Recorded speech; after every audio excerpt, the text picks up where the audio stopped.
Hello and welcome everyone to the first session of our The Hub online series, our first completely virtual The Hub event. Thank you so much for joining.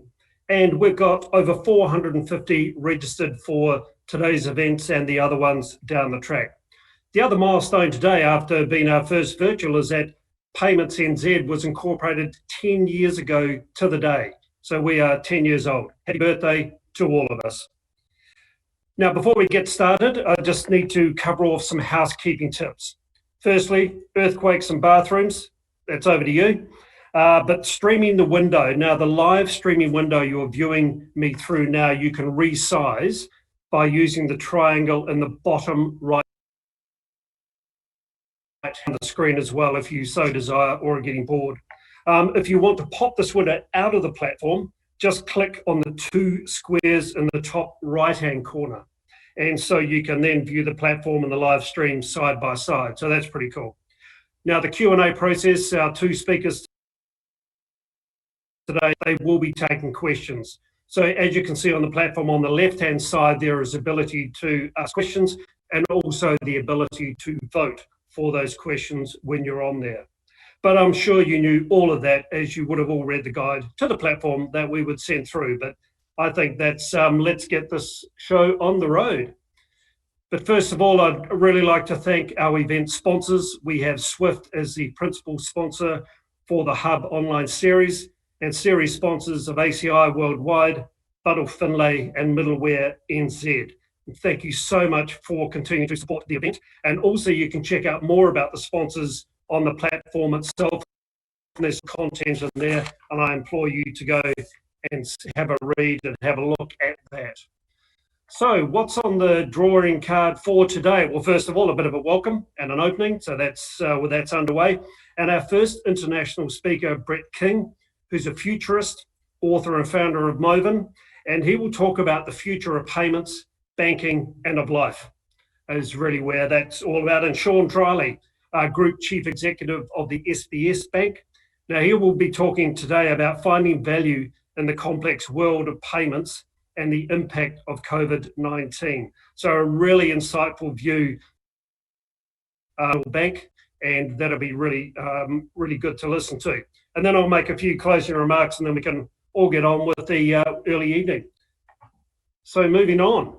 If we look at where we are, the overall theme of these sessions are navigating the new normal for payments. And we know that COVID-19 has brought about rapid changes to the world that we live in today. Both organizations, businesses, whole industries, ourselves are having to think on our feet and reimagine how we live, how we work, how we do commerce. And these have all changed, and we need to figure out how to adapt now and move forward into the future. Words like pivot, reset, and now we've all, of course, become experts in pandemics and in lockdown levels and when they should not be lifted or put back on. But COVID has also affected a range of structural changes, and these include things like the rapid move to online for pretty much everything. There's also highlighted the need for deeply engaging and intuitive experiences for consumers and for businesses. It's definitely accelerated innovation, and there's a strong push towards automation as we've all rushed on back home and working remotely. But there is an urgent need there for closing the digital divide that we're now looking and facing into at the moment. So although some of these may seem obvious, it's certainly reflected across other industries and across the world as well. And the challenge really for us is how do we use the information we've got and apply that to what we need to be working on next around our system, design, and build. And what is our role as an industry in the economic recovery? So the new normal has raised a whole heap of questions. People are now wondering how long will the effect of this pandemic last, and what will be the impact longer term, both economically and personally, as our behaviours change in terms of how we live, work, and do commerce, how we transact, how we interact. All of these are being just turned on its head. What will life even be like in the new normal? And what can we do as an industry to support Kiwis through these changes into the future? And then how do we, small jurisdiction down under, fit into the global picture as well? Now, these are the questions that we will be considering through the series. And we'll delve into those areas that we believe are becoming increasingly important for our industry to consider in this new normal. So the series itself, well, we're opening today, obviously, with reimagining the future of payments. And we'll firstly take a broad look at the payments trends that are emerging both here in New Zealand and also globally as well. Then the session is going to follow with the challenge of data sharing in the new normal. And obviously off the back of the consumer data right, we know where that data-driven economy is going. We'll then look at emerging technology and business models in a COVID world, and the future and the importance, real importance of interoperability to achieve a sustainable and solid economic recovery. And importantly, finishing off our series with purposeful payments, looking at the well-being of Kiwis in this new normal. Now, before I introduce our first speaker, I'd just like to share a couple of thoughts in terms of where I think New Zealand industry could head and highlight some of the upcoming areas of focus, innovation, and challenges that we're currently facing. On the whole, look, payment system works really well. We can be doing, and it's now looking at the research that we do on a regular basis to start to help us answer some of those questions, because the expectation continues to increase for a modern digital payment solution as a result of the COVID-19 pandemic. Now, the work that we're already doing is certainly currently shaping part of that future. But we have done some research. We've refreshed the environmental scan, and we've also done some consumer research as well. And we should really look at those to form some of the decisions that we're making now and into the future. So the environmental scan touches on some of those potential answers to the questions and more informative payments. That's always been one of those themes coming through with the environmental scan. And how faster we need the velocity of money moving through the system. So when it arrives with those that are getting paid, they can use that money straight away. So money gets paid, I can use that immediately. So real-time payments are really becoming the norm. The increased use of autonomous payments, and also embedded within other transactions as well, they're fast becoming invisible. Regulatory reach and expectations, both of those are increasing. And we just need to look at our own agenda at the moment. We've got the Financial Market Infrastructure Bill that'll be landing over the coming 12 to 18 months. We've got political parties, particularly Labor, saying that they'll be looking to regulate interchange. And of course, we've got the consumer data right consultation process going on by government at the moment. So there's a lot of that regulatory reach is increasing, and that will certainly have an impact. Safety and security, as always, is totally paramount, and that comes through certainly within the consumer insights as well. So what it really tells me is we move all of this, our lives online, all of these things become increasingly important. And please go and grab a copy of the environmental scan. It's available on our website, and it's a rollicking read, I tell you. So we need to keep that innovation and progress going as we look at those points covered within the environmental scan and what that means for us. Just touching briefly on a few of the consumer research that we've currently done, asking Kiwis, there was a sample size of over 1,000 of how they think they will be making payments in 2025. And certainly COVID has accelerated that move to contactless experiences. And the image there, as one recently saw, was a hologram menu. And so you are interacting with a light beam. And so no one wants to touch anything anymore, so that move to contactless becomes really important. I think the in-store one that was of a surprise was the call out for microchipping. I mean, yeah, I get it when you go and buy something that animates, but just really think about the social impact on that if we sort of propose a microchipping solution for Kiwis in terms of making their payments. But it is real, it's already out there, and it is happening. If we look to it, some of what's important, if you like, in terms of appeals on online payments, real-time payments, that is the payment and receipt and use of, is of course appealing to Kiwis, as is the informative transactions and how do we get the value creation from more of that information that goes through with the payments itself. So that's a really good signal in terms of where our Kiwis are looking at where the priorities should be as we move forward. And then ranking the most important features, wow, not surprising, safety and security is paramount for all.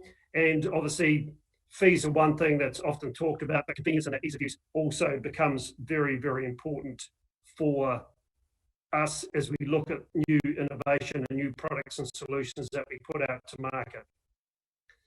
So looking at the payments modernisation, that is really important that we keep looking forward in terms of how we can continue to modernise and keep relevant the payment system within NZ. And certainly this is all about some building blocks. And so we have been working with the industry on a plan to modernise payments. And now is a really, really important time to take heed of that and look at how we can bring about that change.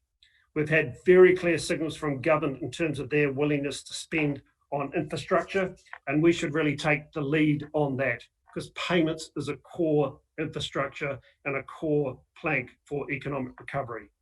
Also with the consumer data right and that data-driven economy, again, really important plank for a sustainable economic recovery as well. And treating data as an infrastructure is a really important shift that we need to be thinking about and making as well. To what these are going to look like, it's really important that we drive the right social outcomes for New Zealand and the diverse Kiwi communities that we serve. It's not just the big metros, but obviously regional plays an important role to play within the economic recovery post-COVID, and what can we be doing to support that as well. So part of that payments modernisation plan looks at 5 core principles in terms of what we can focus on to ensure that we do deliver the right things for Kiwis at the right time. Obviously, helping them achieve their financial goals is really important, and improving financial inclusion is important. But man, has this just got a little bit harder at the moment in terms of the impact of COVID on jobs and on the economy itself. If we look at households that are currently finding themselves in financial hardship, there's well over 600,000 in New Zealand alone. And what they're predicting is that a further 700,000 households will be moved into financial hardship over the coming 12 to 18 months. Now, that is a huge number, and therefore let's start thinking about what we can do to support and help.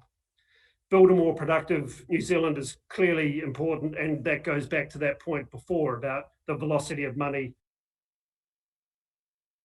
and efficient as it can be.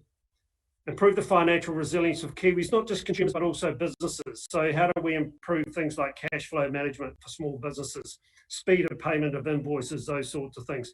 Looking at things like invoice fraud, how we can get rid of those. And we do have some solutions that are potentially that can be brought to market on those. And ones that support competition and innovation to give more Kiwis choice within their payment. So Kiwis can pay who they want, when they want, and how they want. And that becomes more important than ever at this point in time. So if we look at some of the characteristics that will make up that future view of the payments ecosystem, there they are for you, but it's really important to look at.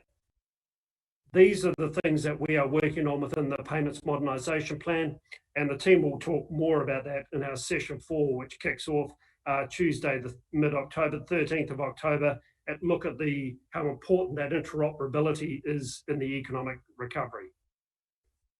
We talk about reset, and we also need to talk about a new mindset in terms of how we approach decisions that we are making and how we look at the results that we're wanting to achieve.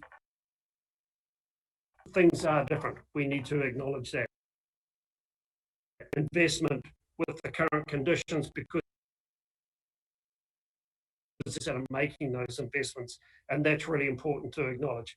There's a finite resource that we've got to deal with, so how do we make sure we're working on the right things at the right time to benefit all New Zealanders? And more important than ever, it's to be very, very clear on when it is best to cooperate and when it is best for us to compete. Our world, as we all know, and we're living through it, is turned upside down. So are the challenges is to ensure that we keep and maintain momentum, that we partner and work together with genuine intent, and together build great solutions that will deliver better outcomes for Kiwis. Well, that's enough from me. I think it's now time for our guest speakers who will share their thoughts on the challenges and opportunities both facing New Zealand and the globe. So I'd like to welcome our first speaker, Brett King. Now, Brett is a futurist, a best-selling author and founder of the mobile startup Moven from the USA. Comes with some very impressive credentials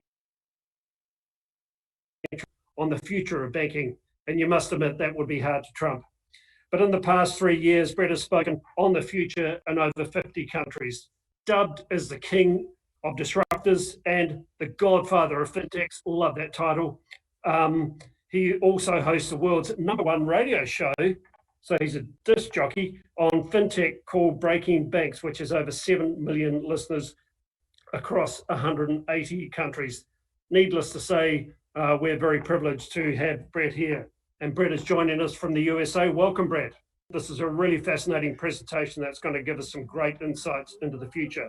I now hand it over to Brett. Virtual applause.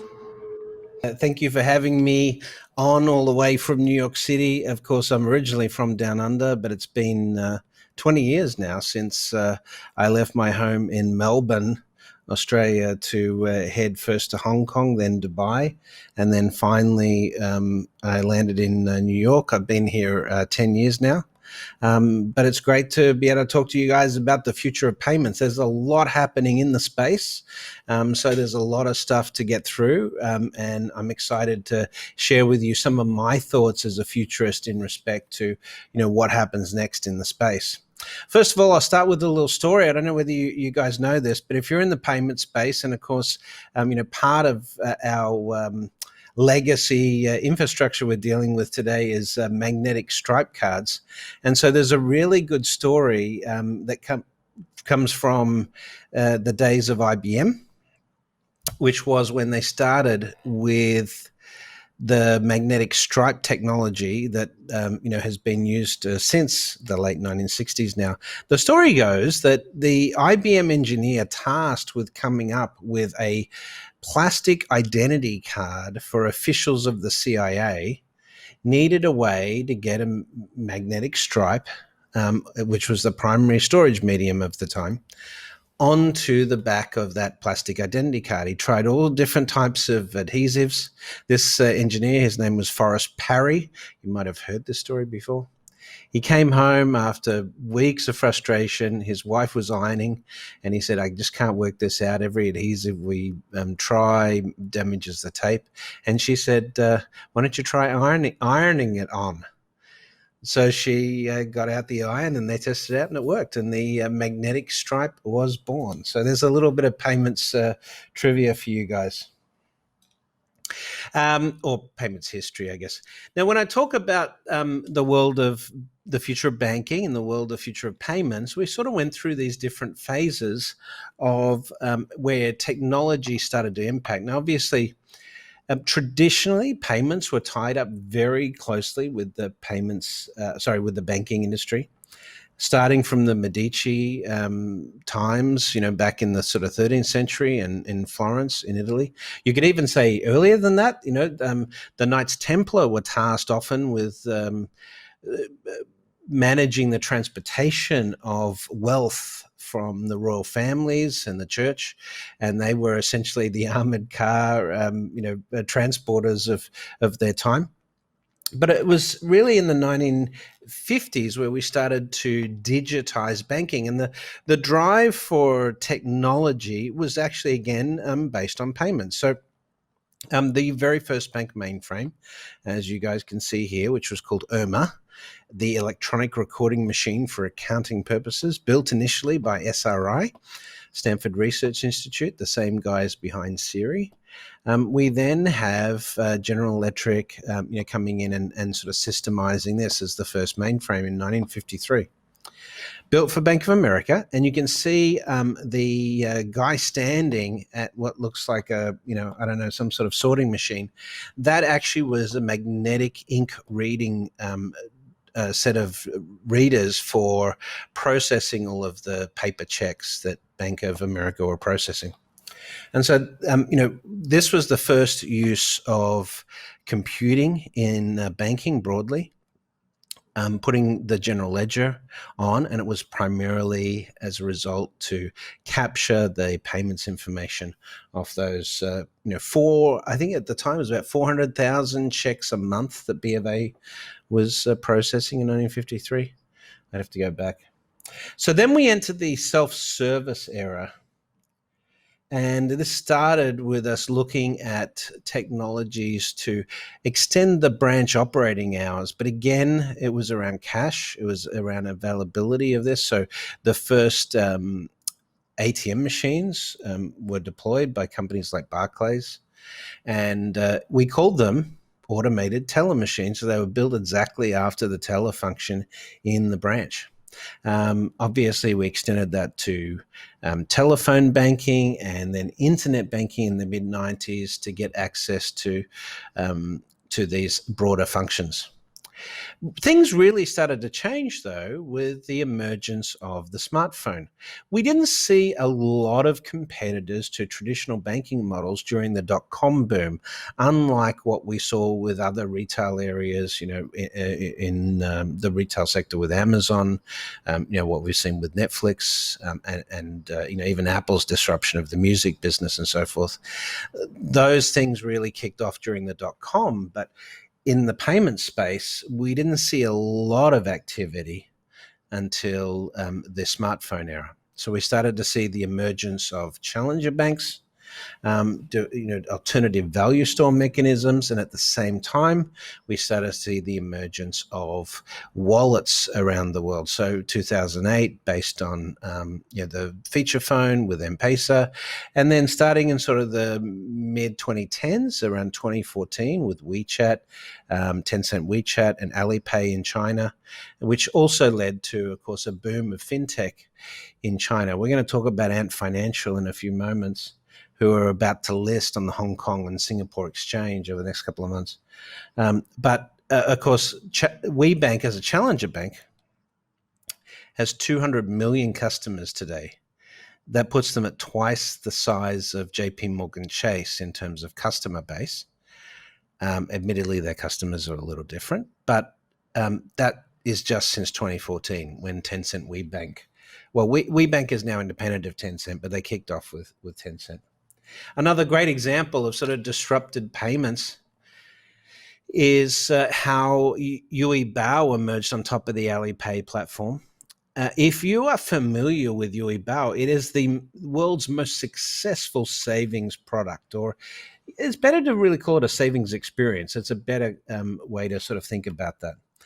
And so this launched on top of Alipay, and Financial, now called Ant Group, when they launched their mobile wallet, they realized fairly quickly that there was some behavioral change around day-to-day use of the wallets. Now, if you guys remember, and as to why the wallets were so successful in China, I think we'll get into that in some detail, maybe in the Q&A, I hope. But largely it sort of came off things like the red packets, Chinese New Year, and so forth. But when people started using their mobile wallets with Alipay or Tencent WeChat Pay as their discretionary spending function, instead of using a debit card where their salary got paid in, now they were tapping with or using facial recognition with these mobile wallets. And the banks had always assumed that at the end of the month, if there was some balance left over in that wallet, that customers would transfer that back to their primary bank into their savings account. But that's not what happened. Over a period of time, people started accumulating larger and larger balances in their mobile wallet. And so Alipay, seeing this, launched this savings initiative, which was called Yui Bao, literally translates as hidden treasure. You've got this hidden treasure in your wallet. Why don't you put it over here into a savings bucket and get some high yield interest? This was a mobile money market fund. At its peak, about 2/3 of the banked Chinese population had a Yui Bao account, and they had a total at one point of over $300 billion of assets under management, making it larger than a few New Zealand banks, I think, this savings feature within Alipay. But this is a great example of sort of contextual payments done right. When you have access to the payment experience day to day for customers in the 4.0 world, you really have behavioral opportunities and contextual opportunities that you didn't have with the passive artifacts that we've had previously, namely cash, checks, and plastic cards. So having a dynamic medium gives you a lot more capability to do alternatives that flow from those payment experiences. When we talk about what comes next, we're talking really about the next generation of technologies that are going to impact the way we think about payments, the way we model businesses on payments, the way payments become a strategic advantage for new players and so forth. But we're really talking about a set of technologies which increase the low latency, low friction expectation for payments. So to illustrate what this world is like, here's an example of the type of engineering that's going on for payments right now. If we look historically at the space industry, then obviously NASA were the leaders in this respect. In the 1960s, they launched the Apollo program to the moon. And at the time, it cost about $50,000 to get a kilogram of mass into orbit. It was extremely expensive. We iterated on that NASA model. And so by the time we got to the space shuttle, it was $30,000 per kilogram to orbit. But recently, a new player has entered the fray, SpaceX, and over the last 14 years, they've reduced the cost to orbit for a kilogram of mass by 90%. Now, how did they do that? They're looking right now at the new Starship fully reusable spaceship, which has a target of like under $300 to get a kilogram of mass into orbit. So compared with the $50,000 inflation adjusted for the Apollo Saturn V, that's a big difference, massive change. How did SpaceX turn the cost of space transportation on its head? Well, they used a principle of engineering we call first principles design. So there are two basic ways we iterate or innovate on technology in traditional industries affected by the type of technology we've seen impact payments. The first is we get a gradual iteration. So we talk about multi-channel. We add a new channel, the mobile or voice-based speakers, things like that. They become incremental in terms of the effect of the technology. But the most disruptive innovations throughout history are all based on first principles design. So like Elon Musk and SpaceX, instead of taking the Apollo rocket designs and iterating on them, they started from scratch. How did they do that? Well, they raised the basic question of, if we were to build a rocket today to make man an interplanetary species, getting back to the moon, going to Mars, would we build it the same way we built it in the 1960s under the NASA Apollo program? And the answer was clearly no. We have a lot new technologies. We have AI to do navigation and coordinate the aerodynamics of the vehicle. We have 3D printing of titanium rocket nozzles for prototyping and all sorts of technology we just didn't have in the 1960s. So this concept of new engineering approach combined with reusability in a way that people like NASA never thought was possible in the past or dismissed as too impractical, they completely changed the industry on its head. And they're not the only ones. The iPhone is another great example of a first principles design. Rather than taking the Motorola Flip or the Nokia banana phone or the BlackBerry with the RIM keyboard and iterating on those technologies, the iPhone was essentially a net new piece of technology. And so that's why most smartphones today look like an iPhone, because Apple have dominated the industry since 2008 when they launched the first iPhone. And so there was an opportunity when smartphones came onto the market for us to rethink payments and to say, what if we use a first principle approach to payments? We have these new technologies. We have this new approach potentially. We can put NFC chips inside phones and so forth. And we could do it differently if we wanted to. So what did we do? Well, we stuck plastic cards inside the phone. So we went with tokenization. Why? Because this was an iteration, first of all. It wasn't first principles rethinking, but it was an iteration because MasterCard, Visa, and those organizations that had existing networks in place really drove the standards for mobile payments in the West. And so as a result, they're obviously going to try and continue to support their POS model because that supports the interchange model. And so, that was a logical iteration for the plastic card payments ecosystem to try and adapt into mobile. Now in China originally launched with Alipay and Tencent WeChat Pay based on QR code technology.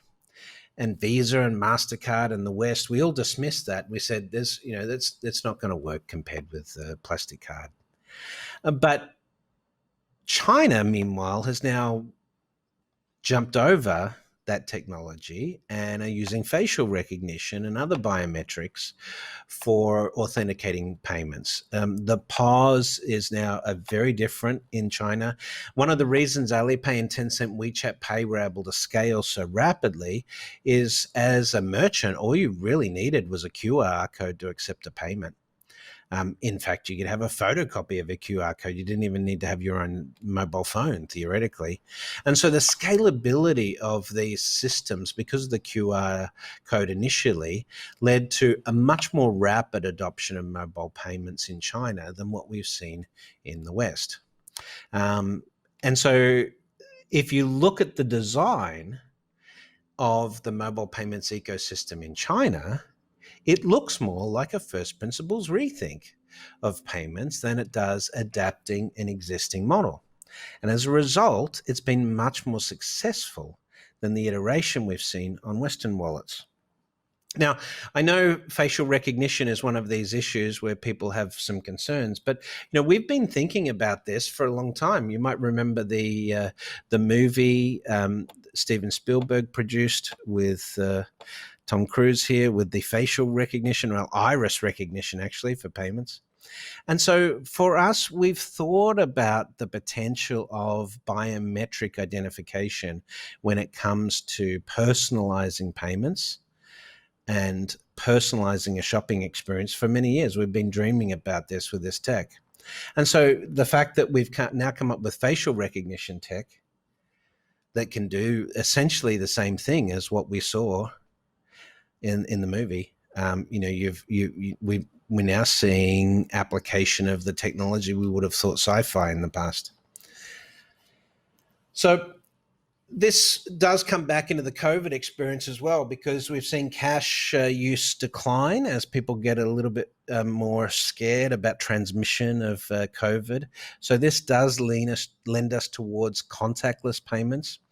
But of course, if we can do payments without any contact with a terminal, not having to put our PIN in, not having to touch a touch screen, that may be the way people prefer to go, being influenced by the COVID pandemic, and especially if this becomes sort of a seasonal thing, which is not necessarily determined yet, but we have to come up with alternatives. Now, when we project what's going to happen with the mobile payments scheme globally, with Apple Pay as an example, Apple Pay was projecting about $690 billion by 2024 on the Apple Pay ecosystem, which, when you compare it to what's happening, in plastic cards and so forth, we have about 22.5 trillion across all the plastic card schemes last year. So it's really a drop in the ocean. And for many people looking at mobile payments, they'd look at this and say, well, the card business has a fair few years left in it, yet mobile payments is not a threat to the plastic card space. Except when you look at the first principles thinking behind China and how successful that's been. So in 2019, Alipay and Tencent WeChat Pay did a combined $42 trillion of value across their two networks in China. They represent about 98% of all mobile payments in China.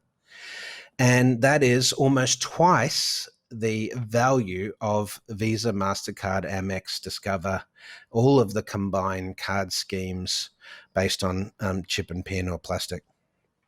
That's a pretty shocking statistic, the fact that already Chinese mobile payments are the largest sort of payments networks in the world in terms of value and volume of transactions. And they had 900 billion transactions in Q1 of this year. So it's not slowing down. If anything, COVID has sped this up. We see the same happening in terms of cross-border transfers. Obviously, there's a lot of chatter about cryptocurrencies and things like that in the past when we looked at this technology. But Western Union this year will exceed, TransferWise this year will exceed Western Union. You can tell it's late at night in New York. They're going to exceed Western Union total FX this year. I'll get it right one time. And they're available already in 60 countries now. So when we look at the revolution that's happening in respect to payments, because of this frictionless technology that's emerging around us, as the payment becomes invisible, what becomes critical is what's the trigger for the payment? What's the context of the payment? What information can we add into the payment process that gives it greater context? If you think about cash and how cash was used successfully in the past, someone would always know what their budget was because they had the cash in their wallet and they'd go to buy something and they've got some cash left and they could determine how much they can afford. It was a fairly simple mechanism. When we went to checks, we had to balance our checkbook to get the same context of the payments in respect to our financial health or budget. When we went to plastic cards, we lost that element of it. So, plastic cards were sort of at the end of this process of sort of the dumbing down of payments contextually. So what this technology allows us to do is put that context back. Your balance before and after a transaction. What was the impact of this payment that you've made? Is there other payment for options for you at the point of sale? This is the context that technology allows us to give to payments in a new way. And advice is going to be different as well. So, payments will be contextual within a sort of informed framework or advice-based framework based on tech. So you'll ask Siri in the future, hey, can I afford to go out for dinner tonight? It will know the answer to that based on open banking data and so forth. There are AI-based firms already doing tech like this based on enough aggregated data. So this is not, sci-fi stuff that's going to happen in 20 years from now.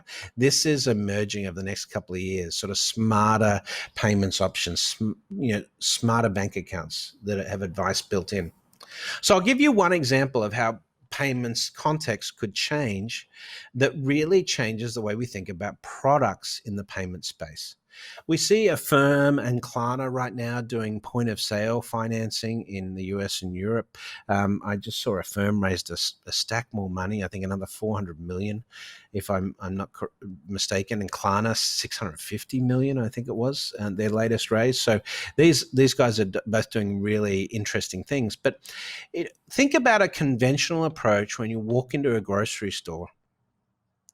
I don't know, you guys have Coles, I guess, right, in NZ. So you walk into a Coles and, you fill up your cart and you get to the checkout. And have you ever had the situation you present your debit card and the cashier looks back at you and says, sorry, Mr. King, it seems to have been declined.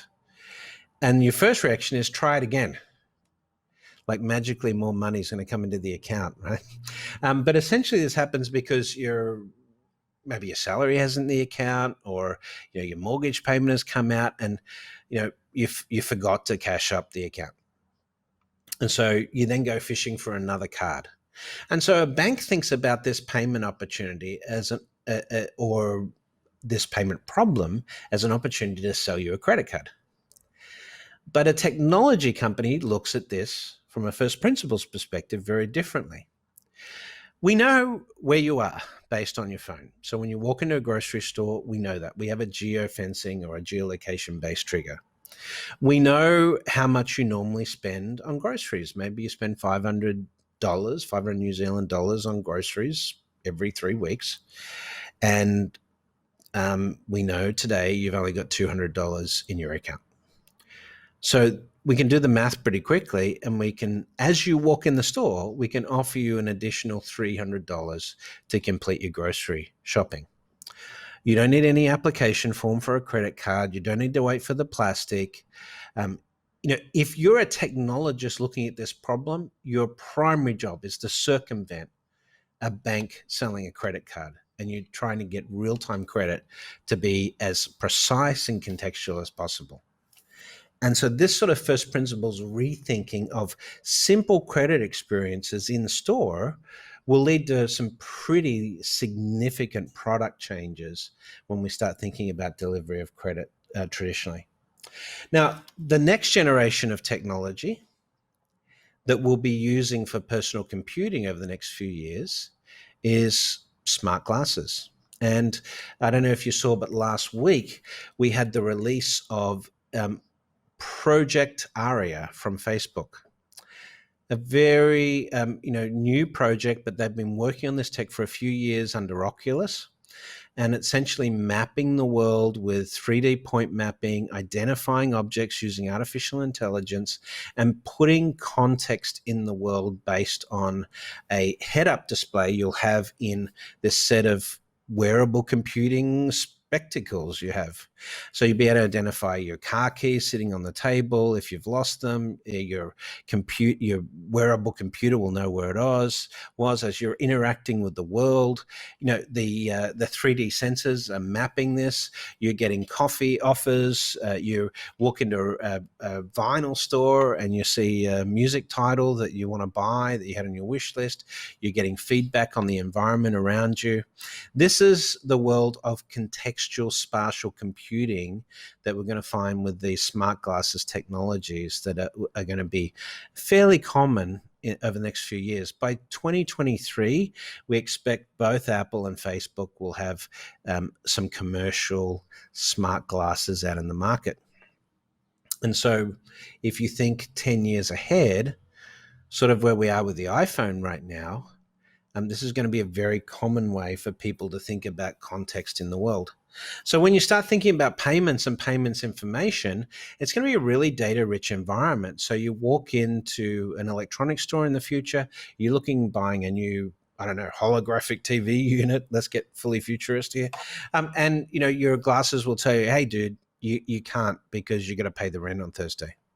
And so that sort of smart payment, determining whether you should or shouldn't make a payment or what your options are, your devices will help you through that process. You won't be reliant on remembering what your account balance is, as an example. This smart payments ecosystem will be with us. Recently in the VR world, we saw the famous Half-Life Valve franchise coming back into VR with a game called Half-Life Alyx. Absolutely incredible. If you guys haven't seen it, I really suggest you check it out. But here's sort of some sort of quick video from this VR world. It's incredibly immersive to play. You find yourself ducking and all sorts of things. But if you're thinking about this VR world as a gamer, and how as a gamer you are going to be sort of doing power-ups and buying goods and services in the virtual world, how are you going to be doing it? This is what WorldPay thought. They thought you're going to have a virtual POS terminal and pick your virtual credit card and swipe it through or tap and pay on the virtual POS terminal in the game. I can tell you, not a chance. Because in the gaming environment like that, you want to reduce the complexity and the friction down to as little as possible. I know your identity. I know your account that's linked to your game. I don't need to have a swipe or a tap because already you've authenticated yourself on the platform. You could use additional authentication. You could use facial recognition with the headset. You could use voice recognition theoretically, but we need a new payments paradigm for the VR world. And so in the AR and VR world where you have image recognition, looking at pricing and giving you cues for whether or not you should pay using smart glasses, or in the VR world, if those low friction payment options exist, if I can just use a phone to send person to person payments instantly anywhere in the world, why would I stop and increase that friction with a plastic card? So these contactless and form factorless payments experiences are going to be quite common. But, we are going to need to back this up with some better security. Our identity is not really robust right now on the digital payments arena. So we expect alongside these mobile payment schemas and these low friction or invisible payment programs, we do expect increased reliance on biometrics and a more robust identity scheme. So I would think that one of the things that will happen in tandem with this is using sort of a national biometric identity scheme. Canada's trialing it. As just announced today that they're starting their trial. But this is clearly the direction we're going in terms of authentication, more fingerprinting, heuristics, and so forth. So by 2025, those old paradigms that have stimulated the use of various payments options, where we would give you rewards or miles or something like that, airline miles, a lot of good they are right now.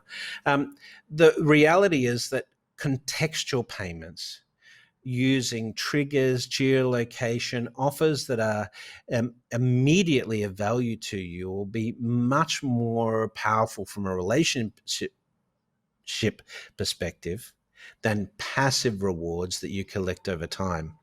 And so this is essentially sort of the contextual reward system around payments we're going to see as well. So before we get to Q&A, let me give you one more prediction. If you are not familiar with Ant Group, they are about to list on the Hong Kong and Singapore exchanges. It's estimated that at the time of their IPO, they'll be valued at approximately 230 billion. That makes them bigger than Goldman Sachs. It makes them bigger than UBS. It makes them bigger than Deutsche Bank, Citibank. It certainly makes them the largest fintech in the world. It makes them the largest privately owned company in the world today. It'll make them one of the largest IPOs in history for a new company. And why? Well, these guys, their profits went up 1,000% last year. They have over 1.4 billion on their 4 billion people on their payments platform right now. They plan to have 3 billion people on by 2030. They have big financial inclusion drives. They're invested in M-Pesa. They're invested in Paytm in India. They own 30% of Paytm in India. They're invested in Gcash in the Philippines. They have a partnership there. They're invested in Kakao in South Korea. These guys have big ambitions on being the largest payment company in the world, the largest financial institution in the world. And they see it all coming from contextual experience of payments. So if that doesn't scare you, if you're in a traditional business, I don't know what will, because ultimately, if we don't come up with better, more seamless, more frictionless payment and identity solutions in markets like the United States, Australia, and New Zealand, then we'll simply be using Chinese mobile wallets by 2030 because they're going to be safer. They're going to be better in terms of context. They're going to handle cross-border and interoperability of mobile wallets all around the world. It's just going to be a smarter option. And that's what we're competing against. We're competing against a first principles rethink of the way payment should be embedded in the world. And if you need a payment artifact that isn't a smart device that can talk to you, then you're going to miss out. That's what the future tells us, I think. So thank you, guys. I guess we have some time for some questions, do we, Steve? Great, thank you. I think we've got time for one more question. There's a good one that's come on, actually, Brett. The question is, these are all such large ideas. How do we contextualise or make them relevant in terms of a smaller markets like NZ? And then how can our local fintechs even hope to compete against the likes of the Ant Group? So one of the ways you can... Sorry, what was that, Steve? Or do we just wait to be swallowed up? No. I do think there's definitely an opportunity. The opportunity is with consensus. If you guys can build these networks cooperatively, instead of like, well, no, it's BNZ's wallet versus ASB's wallet or whatever, and sort of trying to win at this, where the two Chinese payments companies succeeded is they had large network effect. So you had a lot of people participating. So for you to be able to create a wallet system that everyone in NZ uses, the easiest way to do that is saying, supported by all the banks in NZ. The regulator supports it.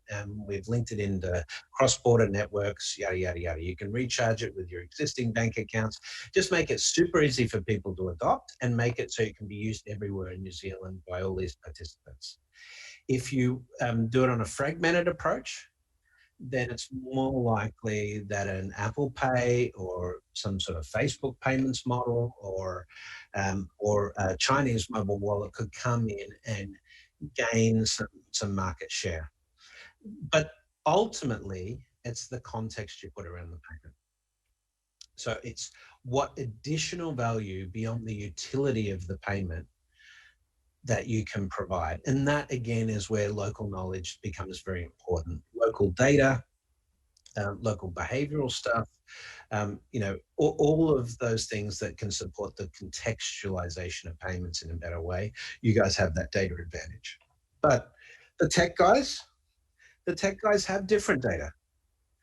And so geolocation data, behavioral data that isn't related to payments, maybe health-related data, for example.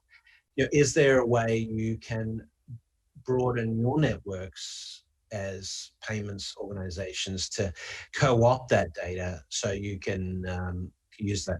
And that some of that's just simply going to be partnerships with the tech players as well. Great, thanks, Brett. Really appreciate that, and particularly that final messages there around the importance of consensus and the importance of data as well. So thank you very much, Brett. Virtual applause, and I do hope to see you down under when all the borders are back open. Well, that was very enlightening, and now it's time for our second speaker, which is Shaun Drylie, who's a Group Chief Executive from the SPS Bank.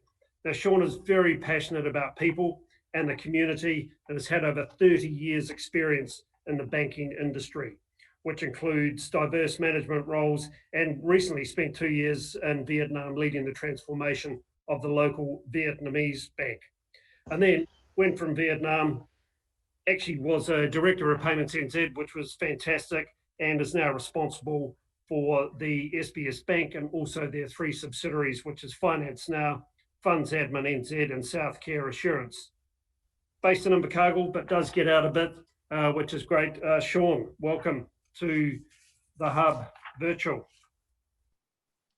Well, thanks very much, Steve. Great to be here. Happy birthday to Payments New Zealand. I was just reflecting on a little bit of my time, really. I started as a teller back in 1986, and I remember processing about 150 counter transactions a day. So the job was very hands-on, and you got to know a lot of what was happening in people's lives, and understood the payment system then. So quite quite interesting. Then when I tracked forward to the General Manager Branch Banking in ASB, my job was very much about transaction displacement.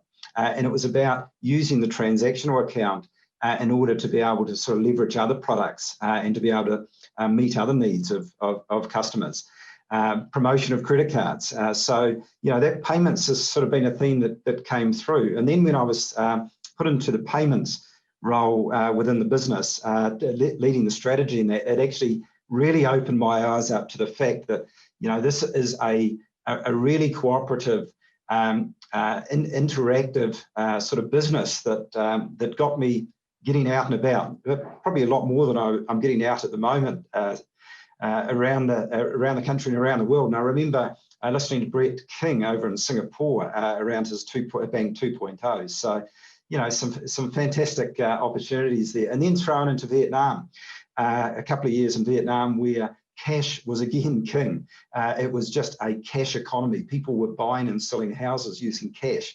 And there was a huge need to digitalize that, that payment system. So landing back in New Zealand, heading up SBS Bank, I really feel as I've come full circle, and it goes right back to when I started. It was around how do we connect in with our customers far better in their payment interactions. That young teller back 34 years ago, having those conversations with people. How do we do that now using payment data and to be able to add value? So interesting. I've found payments quite a complex business to get my head around. It's a very deep subject, but our challenge, I believe, right across the industry is how do we actually add value? So today I wanted to try to sort of give you a bit of a sense of SBS and its payments journey. Certainly not as far advanced as many of you out there. Give you a bit of a sense of also what's happening in New Zealand banking, especially with the acceleration brought about through COVID-19, and Steve touched on that earlier. And I want to just start to tease out some challenges and some opportunities for us as an industry as we move forward. So a little bit about, he says, trying to get the screen to work. A little bit about us. So SBS Bank Southland Building Society started in good old Southland 152 years ago. And it was there to help the community through a time of real struggle and strain. Gold Rush had run, and Southland Building Society, along with many other building societies around the country and trustee banks, were there to help the community sort of re-energise and rebuild. As Steve mentioned, we have 3 subsidiary businesses, and they've really helped to diversify the business over the last 20 years. And banking is not easy these days. Margins have really been compressed, and the diversity that those 3 subsidiaries are now providing, and providing products and services to our members has been really helpful. We were the first building society across the world to be registered as a bank in 2009. And just another fact, we're probably 1/15 of the size of the Aussie banks in New Zealand, but boy, have we got a lot of regulation and compliance. So we need to meet exactly everything that is required of the industry, and it does put quite a lot of weight and burden on. Just our payments journey, the business came from a home loan shop and term deposit taker, really. And we introduced transactional banking and did that with the help of Westpac, with the agency banking in the early 2000s. And that was really to get a start in transactional banking, to be able to link payments in so that we could understand our members a lot better. But over the last 4 years, I arrived 4 years ago, and we've really just been pushing forward as hard as we can to get up to speed. We launched a mobile banking app. We've got a credit card in market. We pushed the intraday payments. We're now able to digitally onboard our new customers. And we've improved a lot of our transactional offerings, because we know that if we're not in the payments game, if we're not understanding and assisting our members to be able to interact with us and to be able to understand their needs, then we're not going to be around for 152 years more. So So I just thought I'd take you through, and I'm sure you all know it, but I think it's quite a good reminder. As far as the value of payments go in banking, there's four key value pieces from my perspective. The first is that the transactional account, because the payments go in and come out, really does create a good stored value account for banks. And historically, when interest rates, there was a bit more margin in them, they offered a really low cost of funding. Well, with the rates having sort of crashed as they have, that's really not of much value to banks at the moment. So the transactional account important, but it's not providing that that very cheap funding that or that differential in funding that perhaps it did. The other benefit of payments within the bank is the fees and charges and interchange that that we were able to achieve. And historically, that wasn't too bad. But as we all know, that competition and regulation to a certain degree has really compressed that. So fees, charges, and to a large degree interchange isn't really creating the value, for banks at the moment. The third piece is the innovation piece, and that is a challenge for banks to innovate because you are running probably in an open system, running as fast as as the system allows, and in most new innovations, you get traded off very quickly. So it's very hard to keep that game long term and use that as a competitive advantage. Now, the last piece is really the data set and the customer connection, and this is really where the value is. So those last, the last two or three items really have been diminished to a large degree in banks' businesses now. But the whole connection with our member, understanding, being able to offer and understand is really where the ticket to the game is.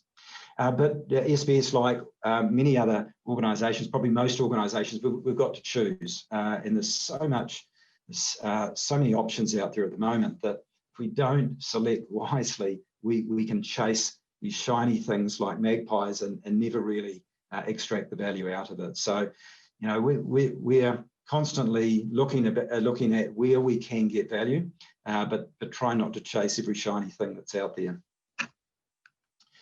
The COVID-19 has obviously sort of hit us all very hard, right across the globe.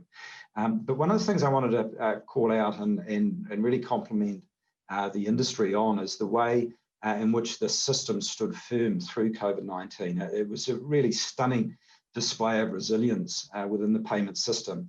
And bankers like me spent a bit of time at night wondering what would happen if confidence was lost in the banking system and probably triggered by the payment system.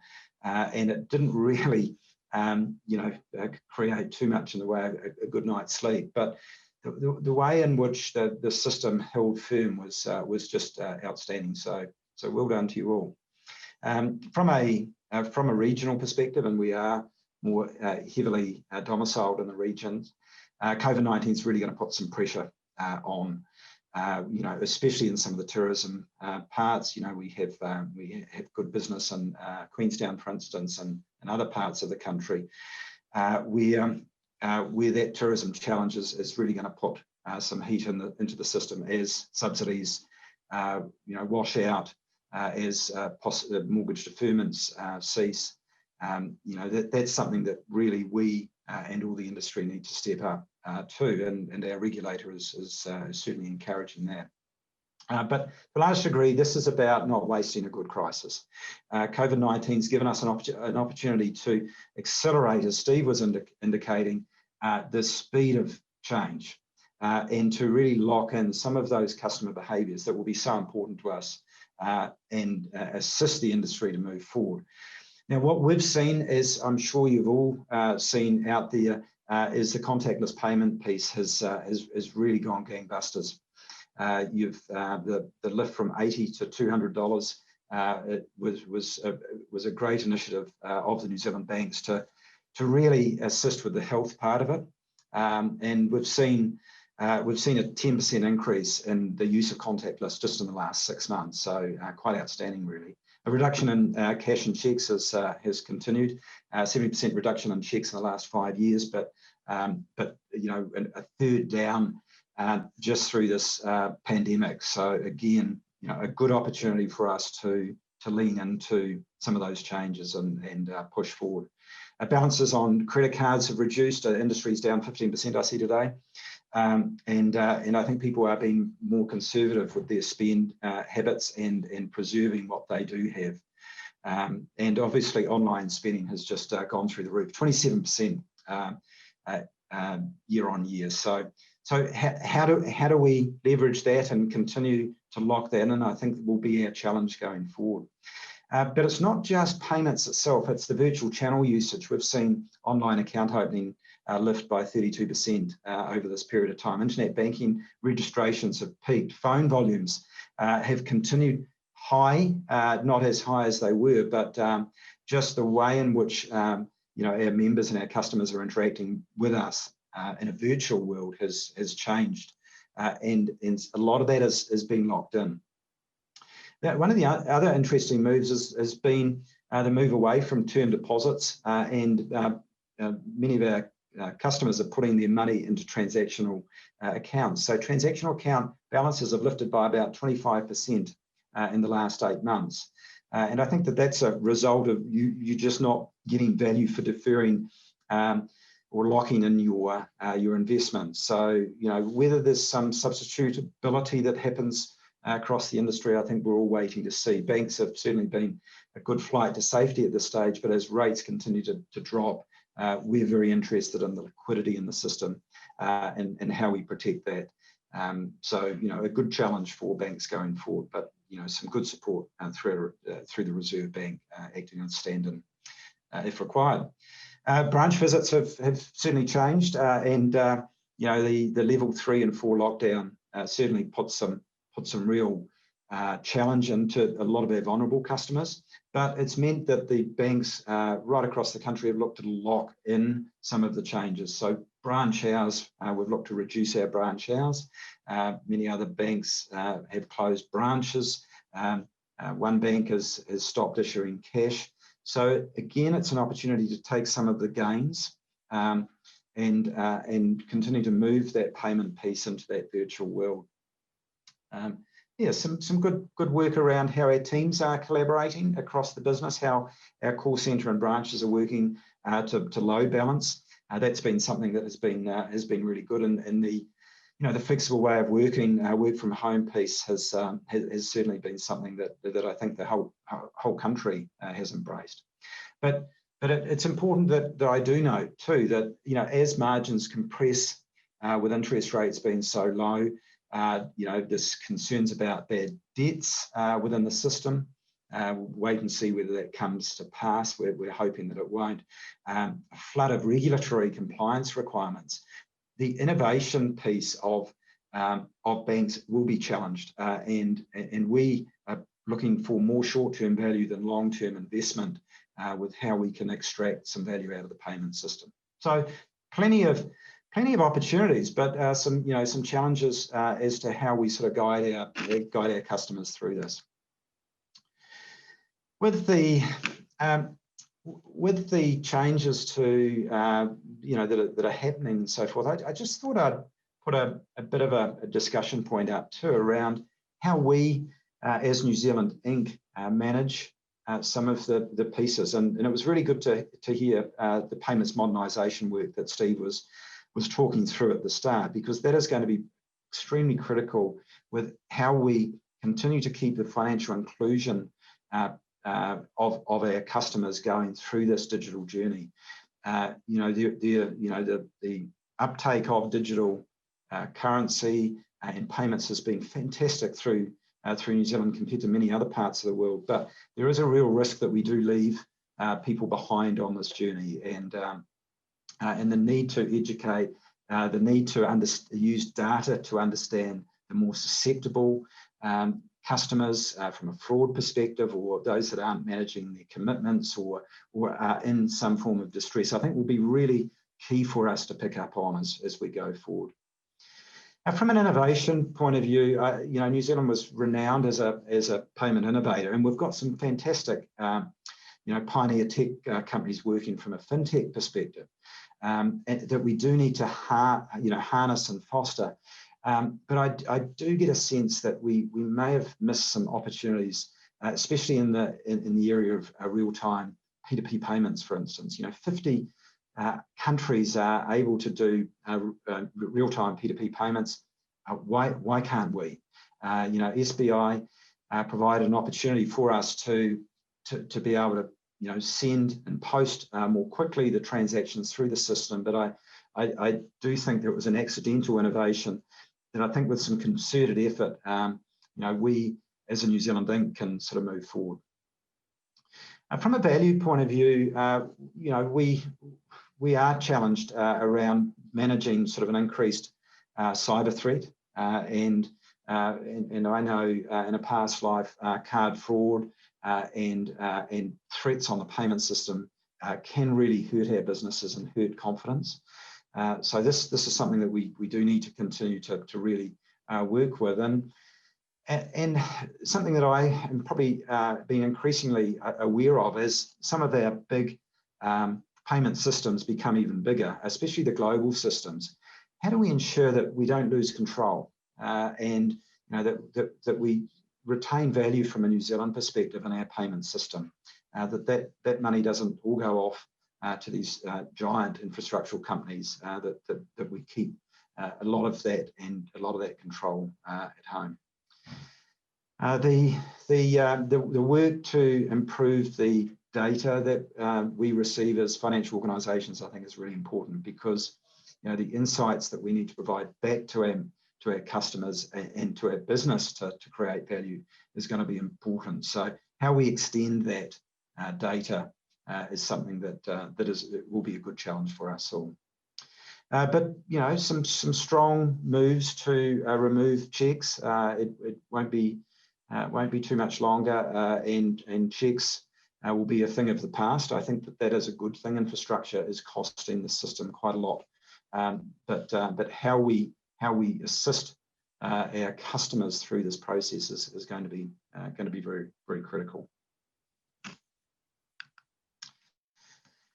So to me, look, the payments landscape's shifting and moving very quickly. It was great to listen to Brett. A fantastic way of highlighting where things are moving from a mobile perspective and how we can use data more effectively to inform customers' buying decisions and improve their financial health. But from our perspective, I'd really like to challenge ourselves just around the New Zealand Payments Inc. piece. Payments New Zealand plays a huge part in connecting us all, to thinking about the payments future. But we do need to make sure that we keep New Zealand Inc. in mind. It can't be an afterthought, because we all know that once these things leave, or once we don't embrace some of these innovation opportunities, then it will be too late. So great to chat today. There's plenty ahead of us, and I'm very happy to take questions, Steve. Great, thank you so much, Shaun, for sharing that perspective, which is really insightful, and appreciate taking the time today to share that with the industry. Much appreciated. We've got a couple of great questions coming through, and one is around the direct participation, and does not being a direct participant of the payment system disadvantage SBS Bank and smaller banks? Yeah, it's a very good question, because we obviously are connected with Westpac. Others, there are others that are through BNZ and likewise. Probably not to the degree that it did, Steve, just with the way mobile technology and that is working.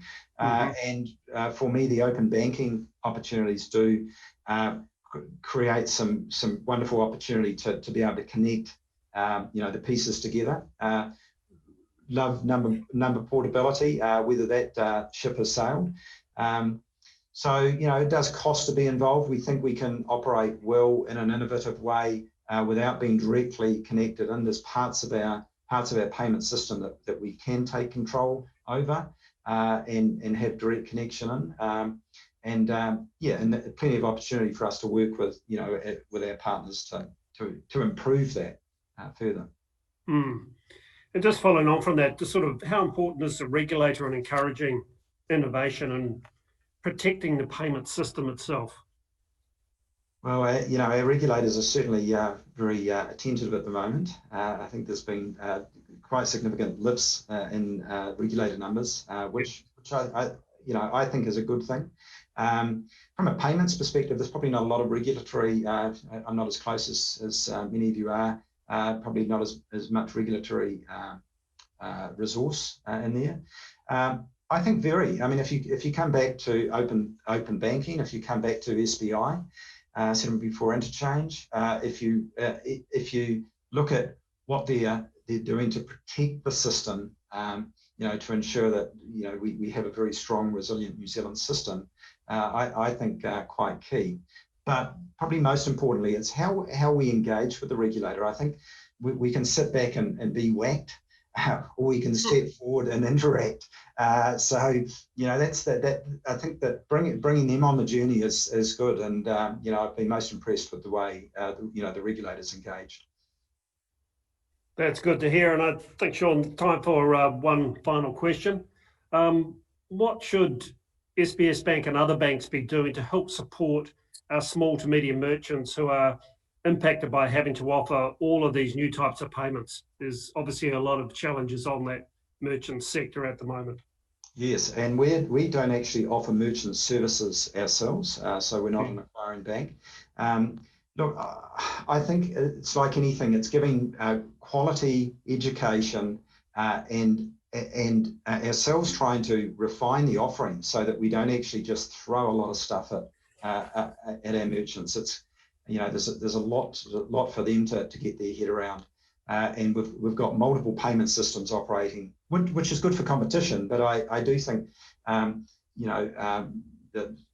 whether it be the banks or whether it be the providers themselves, just helping them understand the landscape a little bit more clearly, education and assisting with that. Great, thank you so much, Shaun. Really appreciate your time and sharing your insights and thoughts with the industry. Much appreciated. Another virtual clap for Shaun. Thank you all. Yep. Well, thanks all for listening today, and I hope you found that interesting and insightful, because I certainly did. I'd like to thank again to Brett, and just some of the key points that he was sharing around first principle design, that contextual payment and smart payments, I thought was fascinating. But the sheer scalability of QR code and the value that's been created for Alipay and WeChat is quite extraordinary. However, putting that in the New Zealand context, sharing the importance of consensus and the importance of data, which I think is a really good takeout for that. And Shaun, some of your comments too were along those lines. That co-opetition in New Zealand with that focus on that consensus, I thought was aligned very nicely. That challenge of actually finding value, but the growing importance of data and the growing importance of ensuring that we maintain confidence in the system during tough times and good times as well. And love the line, do not waste a good crisis. Absolutely agree.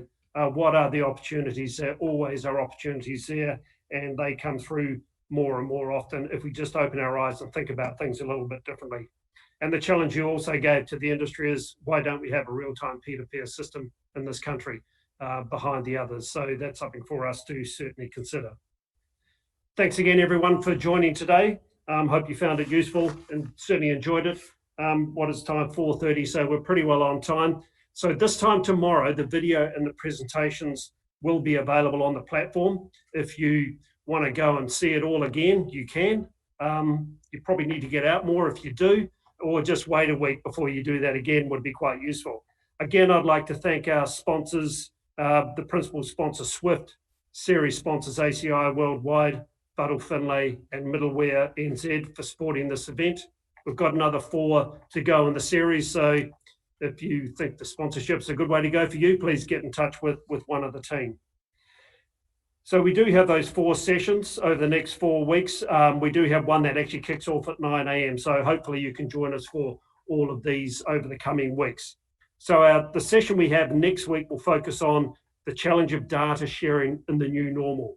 And the 2 speakers there are from the UK, Miles Chapman of the Shared Data Lead at Icebreaker One. Now, if you haven't heard of Icebreaker One, go and take a look at it. That's a massive play around use of open data for solving some of the world's big problems around climate. They use financial data as an input into that.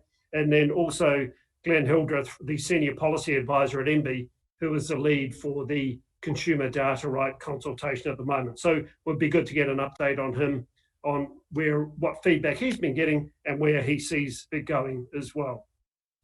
So just jump on our website if you want to have any more information on that session, and have a great rest of the day and an enjoyable evening. And we look forward to seeing you all again over the coming weeks.